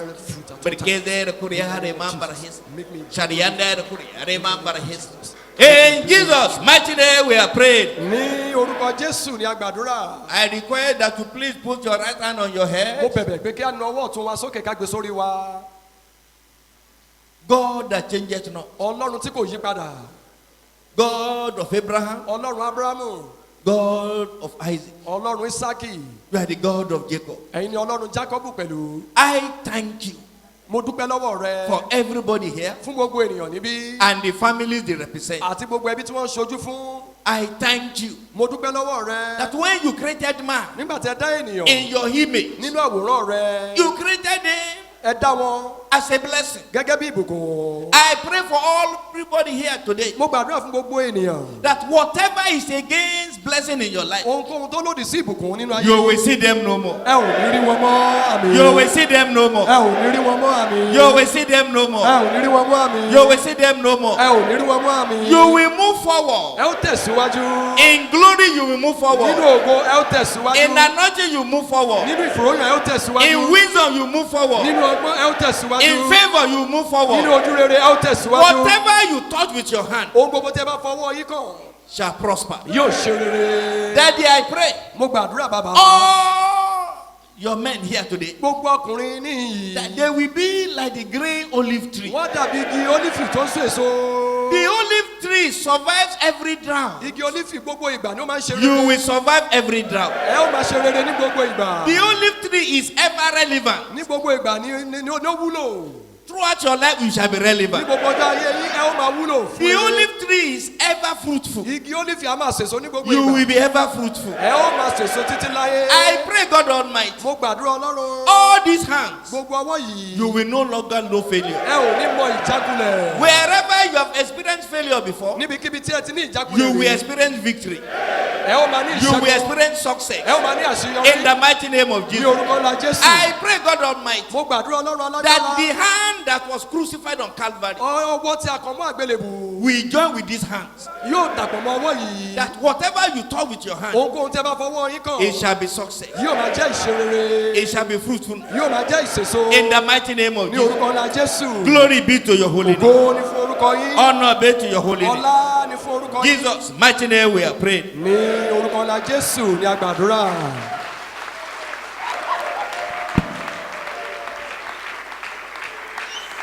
Blessed men shout hallelujah. The Bible says that water must be water back. As men that have received the anointing and you have been ignited with the fire. Let's stretch our hands towards our Father in the Lord and prophesy. I say, Father, you are the one that ministers seed to the sower. Please minister to your servant. Refill him. You are the one that ministers seed to the sower, Lord. Please refill your servant. All the virtue that has gone out, Lord, please refill him. Extend your grace over his family, Lord.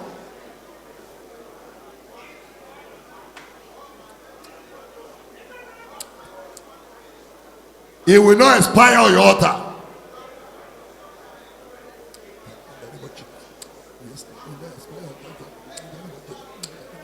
God will refill you, sir. Greater height, greater anointing, greater attainment. You will reach your goal. You will not fall, sir. You will not fail, sir. You will make heaven at last. Thank you, everlasting Father. Blessed be your name.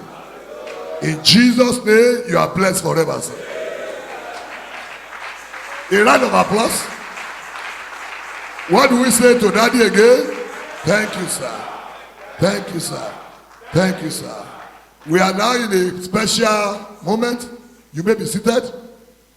I will invite Pastor Missouri to take charge. From there, he will move over to the Redeemer Man coordinator. Who is taking over? Okay. It's time to present awards to some category of our daddies in the house, and to coordinate us on these.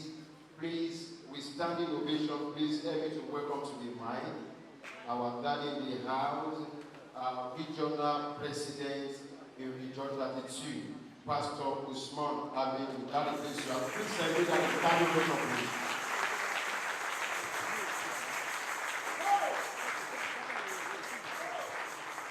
I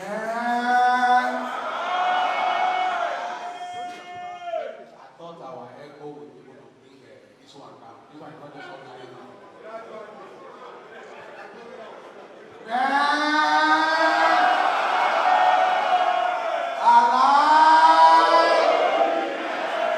Put your hands together for Jesus. Wonderful promise. Exceptional promise. Sit down majestically. God bless you. I don't know, whenever I'm in this province, I feel so much excited. We want to appreciate everyone. I want to congratulate you for another achievement. I have no doubt in my mind, even when we're in Region 12, Ogun Province 19 have always stood out. In Region 12, one of the new provinces that came on board, but they came and overtook all the old provinces. Wonderful province. We want to appreciate our daddy. No, I said this province is exceptional. Because since the creation of Region 32, this is the second province that is holding convention. And this is the first province our regional pastor is attending. Are you not blessed with it? Are you not blessed with it? Hallelujah. Ogun Province 1 was the first region. In fact, if you know regional headquarters from Ogun Province 1 headquarters, it's just its own throne. Very close. Our daddy is a very busy man. I'm quite sure you understand that. Apart from the regional assignment, national assignment. Today we're not the first daddy. Mommy Joe has sent him to represent. Everybody sent him to represent. Even in the north, today that in Bauchi, in Kano, in what. And out of all these business they do, he's here physically without sending somebody to represent him. You're wonderful people. Very wonderful province. Thank you, sir. It's not only the regional president and regional pastor attending convention region that do for the first time. Even the regional coordinator, this is the first province is attending. You have the regional pastor, you have the regional coordinator of ROMF. I said this province is extraordinarily blessed. I believe God today, in fact, you won't have enough room to receive all the blessing. They will overflow. I said they will overflow. I said they will overflow. Our daddy, you are welcome, sir. Once again, we appreciate you. You know, when we left Region 12, let me tell you a secret. I don't supposed to tell you, but let me tell you. It wasn't easy to lead men in the region. I was praying, by the time we just create region, make I just a little step back because the load was much. And as funny enough, and happily enough, wonderful enough, they brought our daddy for us back home as the regional pastor. I could not run. Where am I running to? Where am I running to? And he searched among all the provincial pastors who used to be the coordinator of ROMF. He brought our regional coordinator. I've never had the privilege of relating with him before until this ROMF. He's truly a daddy indeed and a wonderful man.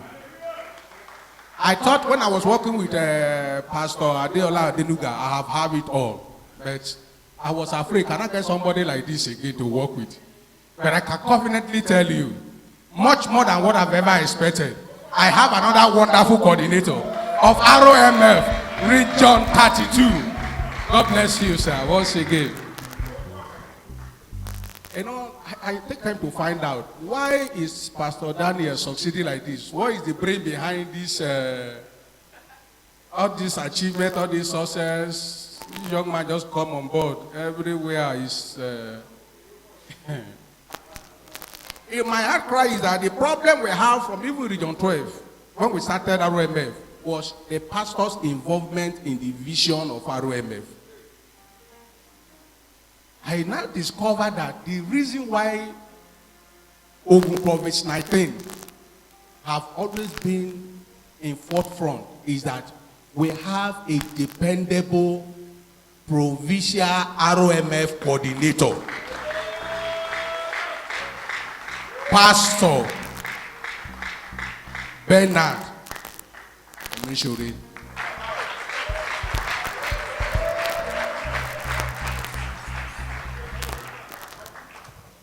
It's not just a pastor, it's elderly. When you see daddy of his age carry the work of Daddy Gio upon himself, running the vision. When I saw it, the commitment and the zeal and the support he gave to ROMF, no wonder we are succeeding. Daddy, thank you very much, sir. We believe God. Even one or two provinces are not forthcoming. We will have the ROMF coordinator in those provinces to key into his daddy's passion, and we will all run together. My one and only brother, Pastor Daniel, he's a very good friend. You know, I get to know him very well when we started in Region 12. The province came up newly, but when he started, success in life has nothing to do with structure, not body structure. It has nothing to do with age. It has nothing to do with size. Vision, doggedness. That some people, when you commit assignment to their hand, they want to make sure they succeed. I found one of them. I have had assistant when I was in Region 12. But may I also let you know that in Region 12, 32 today, he is the vice president. So you have vice president seated here in Region 32 executive. And we put our hands together for our regional vice president and the president of Ogun Province 19, Pastor Daniel. God bless you, sir. He's a very strong man, though. I just told him, I said, look, this is the vision. I said, vision. Run it. You have my 100% permission. And he has never let me down. Very cooperating, very submissive, very humble. I know you would not have been able to run like this without able men, wonderful men. The province executives of Ogun Province 19. Where are you? Just wave your hand. Where are the executives? God bless you. God bless you. The Lord will continue to support you. No, I've ever supported his leader that will not succeed. You want to succeed? Support your leader. Support your leader is simple. Whosoever God has placed to be your leader, support him, work with him. Forget about whatever you think you know. Let him lead, just follow him.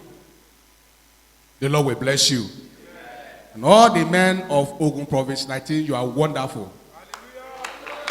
I said you are wonderful. All our zonal pastors, you are wonderful. God bless you. All our area pastors, you are wonderful. All our parish pastors, you are acknowledged.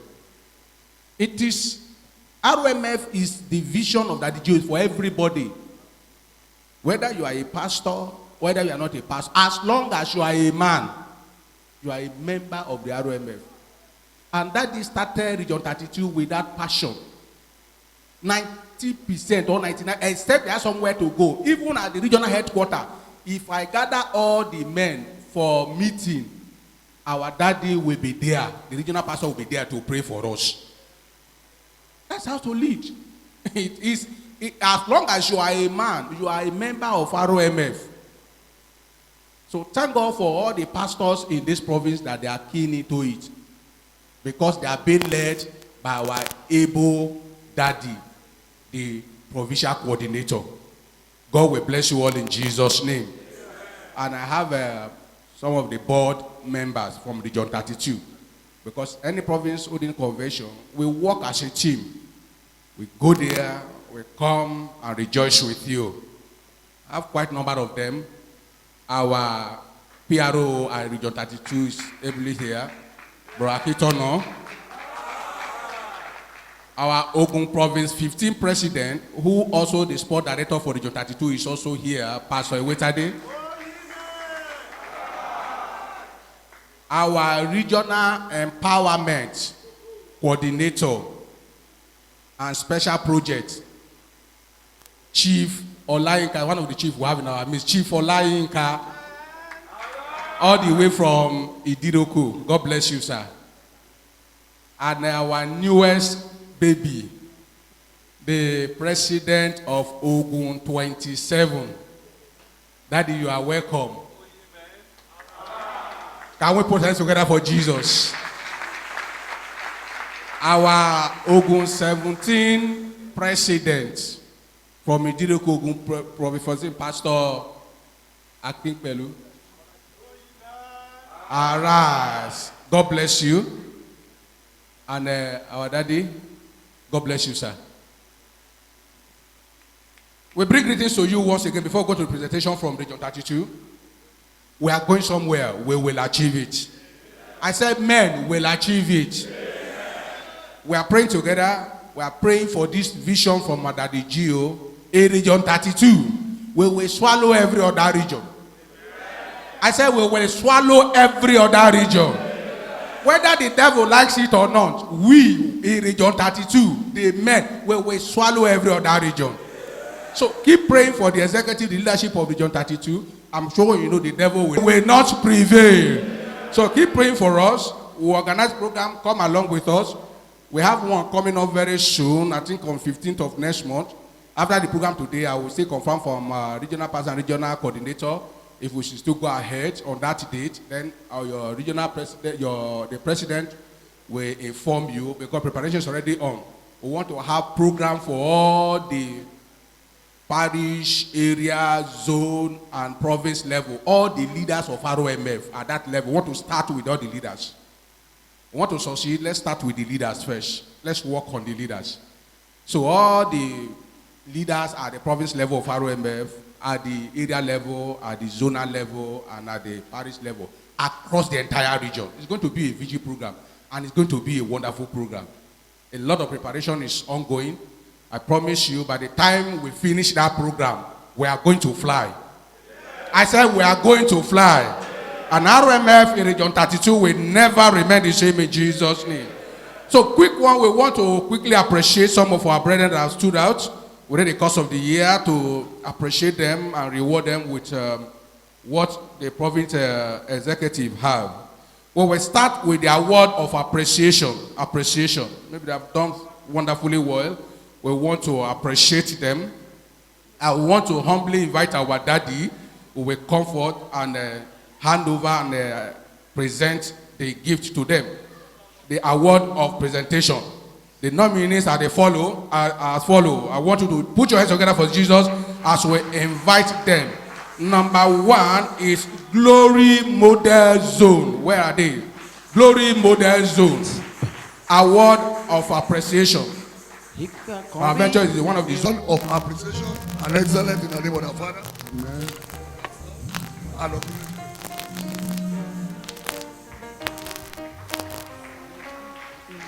Glory Model Zone as a zone.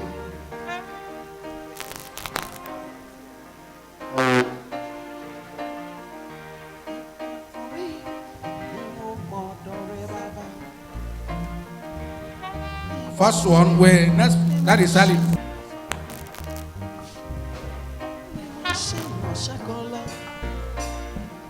The last and not the least, under that zone, we have the Grace Model Zone.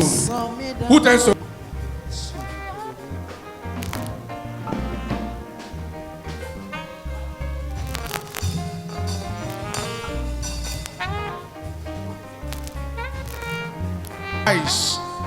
When zones are coming to receive award in this manner, because I can categorically tell you, if you talk of grassroots development of ROMF, number 1, I can confidently give it to Ogun Province 19. Hallelujah. Because not only at the province level, at the zonal, at the area level, I kept seeing their programs going on at the grassroots level, and that is the vision. Please keep it up. Every other zone, keep it up. Areas, keep it up. God bless you. Award of participation. Award of participation. To anchor that for us, we will humbly invite our daddy. It's my daddy, and it's our daddy. Amen. Pastor Bernard Omishore, the ROMF Province Coordinator. So, award of participation, we have Oyejide Samuel. Put hands together for him as a comfort. Participation. Keep participating and keep winning.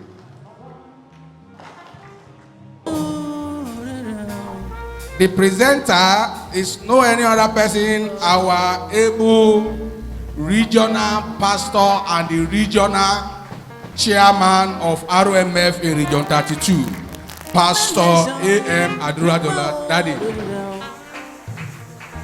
can you put it together for Daddy comfort? So, we humbly invite this brother Alatishe Sheyi, a very good friend. The man of the province. The man of the province.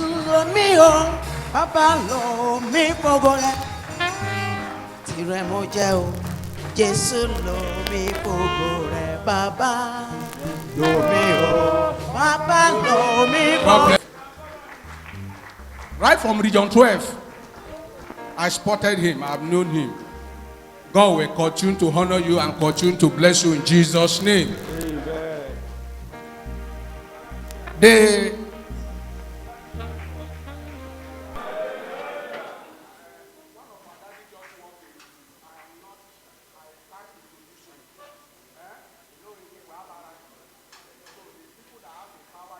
To introduce him, they will do that as soon as I leave now.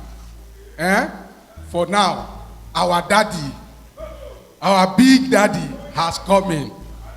Hallelujah. So when our daddy come to introduce him, we will appreciate God over his life. Still on the award, we go to the award of excellence. This province is excellent province. So So we still humbly invite our daddy, the regional president for Region 32, and who also the chairman of RMF Region 32, Pastor A.M. Aduradola, to still do the. Thank you, sir. So the awardee as follows. Number 1, Pastor Daniel Odeale, president of Region 32. God bless you, sir. The second nominee or the awardee here is Pastor Omoshore Bernard, our regional province coordinator. Our daddy will come and introduce one of our daddy that comes in before we continue, because immediately after this one, daddy will have a photograph with some people before he leaves, because you know he's a very busy person. So we are begging to fully wait. We have a short photograph before we continue. Before daddy comes up, also to welcome one of our brother is the regional financial secretary, who also happened to be the president of Ogun Province 14. They are not just a president of Ogun Province 14, he has given birth to another person sitting beside him, behind him. He's a wonderful brother. He's a wonderful pastor, very committed to the call. Hallelujah. I said hallelujah. I said hallelujah. Pastor Bamidele Jolayemi, can we put hands together for Jesus? He is the Region 32 financial secretary. So all the financial obligation, anyone you bring, he does the record. He keep the record in time for the region. And he is the president of Ogun Province 14. Daddy, you are welcome, sir. God bless you. I just walking while the presentation was going on. I believe it's not new to the house. I knew much about him. He was moved from my province to this place on promotion. He was the pioneering parish pastor of Agosu. Abi, Agosu not pay láyé àtijọ́ in Ile Pako in those days in Ifo. While Ori Akitan was there. How many of you were here then? Let's celebrate the old. So, by the special grace of God, he has come back to serve in his fatherland. His entry point is now his operating point. He entered as parish pastor here.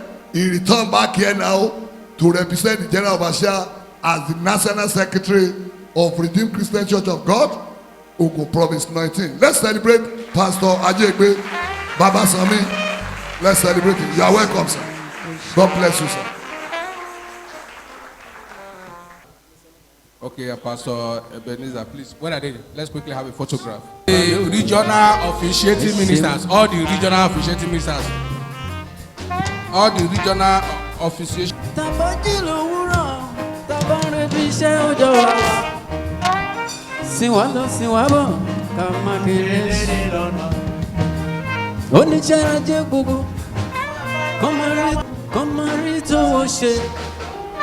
Kí gbogbo ẹni tó ṣòro ọmọ rere ọjà. Now ẹ̀yà ó jọba ó jọba ó jọba ó jọba ó jọba ó jọba ó. All awardees today, all the awardees, don't go, sir. All the awardees, if you receive award today, come back.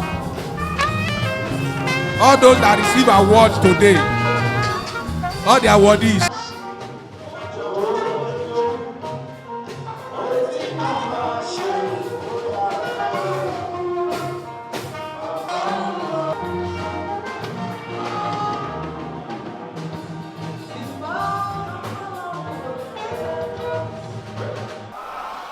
Please want to seek your indulgence. In a short while, we will soon be rounding off the program. But please, we'll be having a session of program shortly, few items, then we'll be rounding off. So let's just be patient. In a short while, we'll be sharing the benediction. But to take us, the next thing is to give unto the Lord, and to take us in that giving is one of our pastors, the pastor in charge of parish of Sunrise Parish, Champion Zone, Deacon George Njoku. While Deacon George Njoku is coming forward, immediately after the offering, we shall be taking the blessed man and his health. And I can assure you, our Father in the Lord that will be taking us that we stick strictly to the time allocated for that program, which will be about 15 minutes or so. And then we can continue with that. We'll try as much as possible to manage the rest of the time, and then we can leave at the time we've earlier planned. So please join me as I welcome Deacon George Njoku to lead us in the session of offering. You're welcome, sir. Let somebody shout hallelujah. Men, arise. Let's rise up on our feet as we honor the Lord with our substance. Let's dip our hands into our pockets and our bags. Let's bring us something glorious and wonderful to celebrate this great day as our mass choir for the RMF leads us in praise and worship. Òun rẹ̀ ju púpọ̀ láti gbọ́, adùnní láti rojú rẹ̀, èmi yọ̀ nínú rẹ̀, èmi yọ̀ nínú rẹ̀, gbà gbogbo lókì ayọ̀ fún ọkàn mi, torí èmi yọ̀ nínú rẹ̀.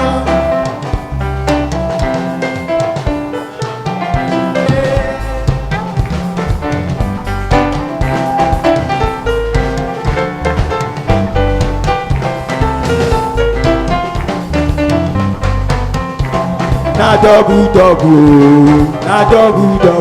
everything na double, everything na double. Blessing na double, oh. Blessing na triple. Jesus, yeah, Jesus, yeah, Jesus, yeah, Jesus, yeah.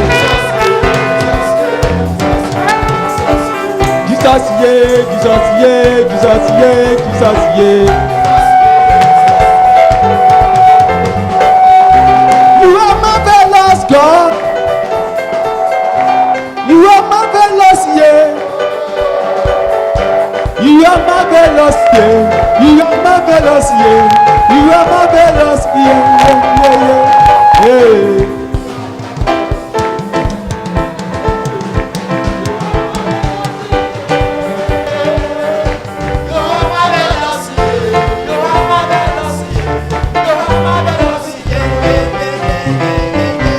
You are marvelous, yeah.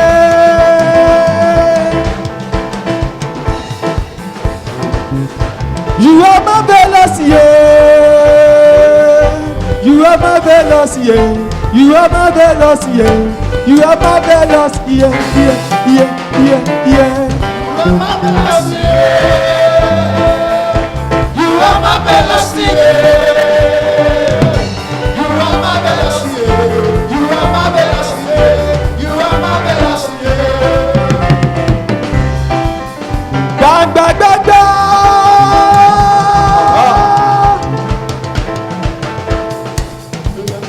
Kabiti, kabiti. Jọ̀rọ̀ jọ̀rọ̀ tó dá ayé, kabiti kabiti tó dá ọ̀run, ẹ̀yin ọba lórí ohun gbogbo. Kábíyèsí dágbàdágbà.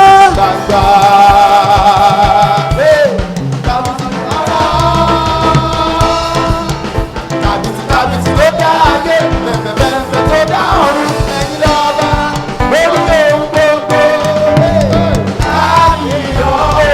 Somebody say Baba, somebody say Baba, somebody say Baba, somebody say Yahweh, somebody say Yahweh. Hey Yahweh, hey Yahweh, Mama, hey Yahweh, hey Yahweh, Mama, hey Yahweh, hey Yahweh, Mama, hey Yahweh.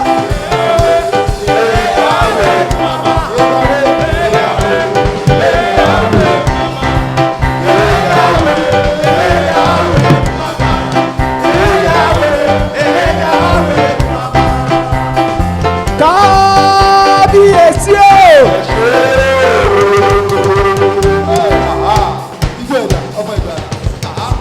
Men the house. What are you doing? I am dancing. Huh? What are you doing? I am dancing. Dancing, dancing. I am dancing. What are you doing? I am dancing. Ijó ẹ̀jẹ̀ mi ò gbọ́. Ijó ni máa ń jẹ̀bú mi o.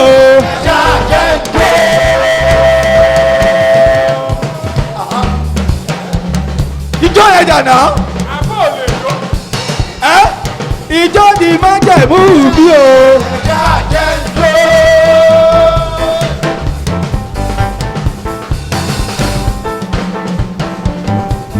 Ijó ni máa ń jẹ̀bú mi o. Torí ẹ mọ ṣẹ́ṣà kankan. Akọ ìjà náà. Ẹ̀kọ́ mi ò rí ẹ. Akọ ìjà ṣàkọ sí Jésù lọ́rùn. Torí ẹ mọ ṣe gẹ́gẹ́. RMF torí ẹ mọ ṣẹ́ṣà kankan. Torí rẹ̀ mo ṣe fakọ sí bàbá wa lẹ́yìn bí o. Torí rẹ̀ mo ṣe ṣàkọ. Jésù ń bẹ lẹ́yìn mi. Torí rẹ̀ mo ṣe ṣàkọ. Adúró ti ní ní o. Torí rẹ̀ mo ṣe ṣàkọ. Ó ń bẹ lẹ́yìn mi. Torí rẹ̀ mo ṣe ṣàkọ. Kábíyèsí o. Ẹ ṣé o. Hallelujah. Our Most High God will thank you. We'll bless your name for this new dawn. We glorify your name for making us to be achievers. We thank you for the breakthrough you have made us to experience today. Thank you for making us to be a champion. Thank you for making us to be victorious. Thank you for making us to dwell in the city of joy. Thank you for your covenant of life you have granted unto us. That we will bless your name for the spirit of dominion that you have made to rest upon our life. That will bless your name for making us to be evergreen. Thank you, Jesus, for making us to be men of excellence. That will thank you for making our homes to be a garden of peace. We'll bless your name for making us victorious. That will thank you for your grace upon our life. May your name forever be praised in the mighty name of Jesus. Daddy, this is our offering. Daddy, we ask you to accept us and accept our offering as well. In the mighty name of Jesus. Daddy, let our praise be accepted as well. In the mighty name of Jesus. Daddy, let us always dwell in the mountain. Let us always be in the Mount Zion. Daddy, we ask you that the new dawn that you have made us to experience today, Daddy, it will not depart from our lives. It will not depart from our homes. In the mighty name of Jesus. Daddy, you shall make us peculiar indeed. Daddy, you shall make us to be royal. Daddy, we ask you that the showers of blessing that you have poured down upon us today, that it will not dry up. In the mighty name of Jesus. Daddy, we shall continue to experience your unlimited grace. In the mighty name of Jesus. Daddy, above all, we shall experience testimonies. In the mighty name of Jesus. Thank you, blessed Redeemer. For in Jesus' precious name we are prayed. Sir, when the pastor in charge of the region was having the message, he said the statistics shows that men die earlier than their wives. Well, to some extent, that may be true if the man is not taking care of his health.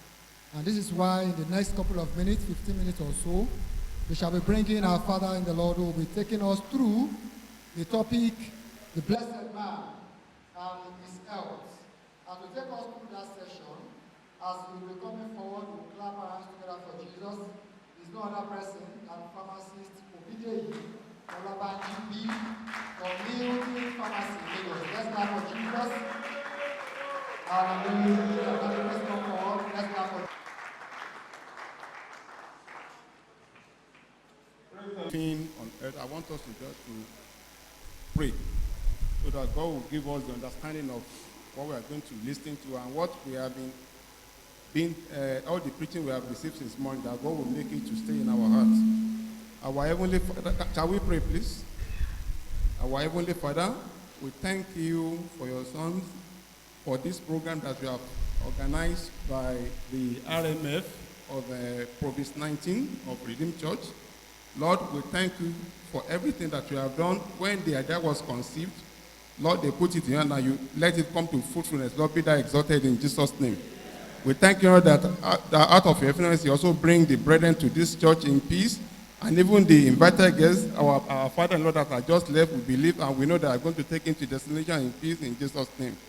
Our God, our Lord, all that we have been hearing since morning, the preaching, the word of God, let it mix the faith in our hearts so that it can guide the way we live our life. So that at the end of the day, we are going to make heaven. We commit the people's health into your hand, O Lord God.